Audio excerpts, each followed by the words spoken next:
I remember that night as if it were seared into my very soul. My birthday was going to be a calm, quiet evening, a modest dinner with my wife Clara, and a small drink of whiskey to commemorate another year of life. I had prepared for nothing, more than a tranquil party at home with the subtle murmur of our talk and the lovely glow of the dining room light marking the passage of time. But that night, as twilight sank into dusk, everything I had anticipated was shattered by a spectacular sight that left me both awed and uneasy. In the middle of our driveway, directly under the fading light, stood a brand-new red Mercedes-Benz. Its surface sparkled as if polished by a master, each curve catching the light in a way that made it seem almost unearthly. I stood there, frozen in disbelief, watching as Clara's mother, Margaret, made her arrival with an assurance that could only be born from years of meticulous planning. She stepped out of her automobile with a self-confident smile that hinted at hidden motivations. Instantly, all eyes moved to her and the car she had so proudly presented. "Do you like it? It's the latest model. You should be grateful," she remarked in a tone that brooked no dispute. The words hung in the air like an imposition, and the response from our tiny gathering was instantaneous, a chorus of gasps and murmurs of admiration. Yet, as the sounds of acclaim flooded the calm night, a deep-seated suspicion simmered within me. I could not, in good conscience, engage in the wonder and delight. Clara's eyes shone with a mixture of surprise and fear as she spoke out. "Mom, this is too much." Margaret dismissed her concerns with a wave of her hand, replying, "Nonsense. My son-in-law deserves the best." Even as I offered a tight smile and whispered, "Thank you, Margaret. This is quite the surprise," I felt the weight of a silent warning settle over me. I clutched Clara's hand, and in that tiny moment, I saw the wordless query in her eyes. Why was I not sharing in the delight? The answer was clear and painful. I did not trust her gift. It seemed as if the car, with its flawless exterior and brilliant finish, concealed a secret that hinted at hidden agendas and disguised threats. I could not shake the notion that this lavish present was less a gift and more a trap, enveloped in luxury and deceit. As the evening wore on, every laugh and every clink of glass surrounding me only increased my inner agony. I kept revisiting Margaret's remarks in my memory, the smug slant of her smile and the way she had staged the entire moment with careful precision. This was no random gesture of kindness. It was a deliberate move, aimed to awe and control. I felt as if I were standing on the edge of a chasm, with the dazzling light of that amazing automobile illuminating the dark depths of a plan I was only beginning to realize. My birthday, once a celebration of life's unassuming milestones, had transformed into a turning point, a moment when I recognized that every gift, every good gesture from Margaret, bore a hidden price. That night, as I sought solace in the usual warmth of relatives and friends, my mind swirled with questions and uncertainties. How could something so lovely be stained by such sinister intent?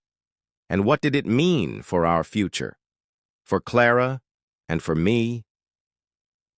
In the midst of the laughter and celebration, I made a quiet pledge to seek the truth behind this brilliant lie.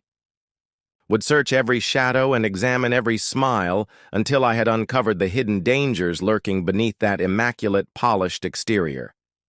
Even as the night advanced and the guests eventually drifted away, leaving behind echoes of admiration and murmured guesses, I clutched Clara's hand harder. I understood that to protect the fragile foundation of our lives, I would have to confront not only the mystery of that car, but also the deeper web of control that Margaret had so carefully constructed around us. And so, with a heart full of resolve and a mind hardened by distrust, I readied myself for the trials ahead, determined to free us from the insidious cords of deception that had been wrapped around us like a poisonous, dazzling snare. In that opulent foyer, her grin, so neatly manufactured, wavered. "What is this?" she demanded, her tone suddenly fierce. Clara's voice, usually so gentle and reassuring, trembled as she said, "You lied.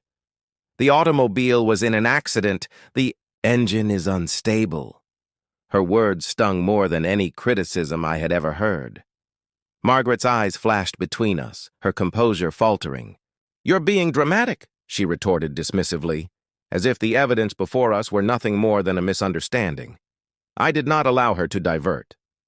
Walking forward, I took another set of papers from my coat pocket, documents that detailed the covert recording and monitoring system placed in the car. "Then explain this," I said, my voice low and steady, though every word was loaded with the anguish of betrayal. For a long, agonizing instant, Margaret's face was vacant of any reply. The customary sparkle of self-certainty was nowhere to be found. The stillness in the room grew dense as I continued. Every movement, every word spoken in the car was broadcast to a gadget, your device. I could feel Clara's hand tighten around mine as I laid out the information like a map leading to the heart of her mother's strategy. My thoughts raced back over every little clue I had disregarded before, every disquieting comment disguised as forced worry. Suddenly, every piece of proof was clear, and there was no escaping the truth. The magnificent environment, filled with exquisite furniture and gentle lighting meant to amaze, suddenly felt like a trap, a stage for Margaret's big act of control and manipulation. "I simply wanted what was best for you," she eventually murmured, her voice shaking as she struggled to justify her actions. But the curse of our doubts had burst. "Greatness for us is freedom, not surveillance and danger," I replied, the conviction in my statements growing stronger with each passing second. I could see the conflict in Clara's eyes, her devotion torn between the warm memories of her upbringing and the brutal reality unfolding before her. And when I looked at Margaret, I saw not a benign mother, but a woman whose drive to dominate had distorted into something dark and dangerous. I stepped forward, placing the folder fully on the table between us. "This is it, Margaret. We will not live under your watchful eye any longer." Her face stiffened, and for a brief second, the rage in her eyes reflected the storm burning inside me. "You think you can simply walk away from this?" she hissed, her voice more venomous than any words I had heard before. "I suppose you've already lost," I responded, my voice strong despite the tremor of passion beneath it. The room appeared to hold its breath as we stood there. Two conflicting forces locked in a battle that would forever affect our lives. In that explosive instant, I recognized that this was not merely about a malfunctioning car or a misdirected gift. It was about restoring the dignity and autonomy that had been slowly eroded by years of exploitation. Clara's eyes shone with determination. As she stepped forward, her silent strength strengthening my own resolve. "We're done being your puppets," she whispered, gently, yet with a clarity that reverberated in every corner of that place. I realized then that our route forward, albeit laden with uncertainty, would be one of emancipation. A journey away from the poisoned shadows cast by Margaret's obsession. As I retrieved the strewn papers and stared once more into the eyes of the woman who had tried so desperately to dominate us, I felt a surge of defiance.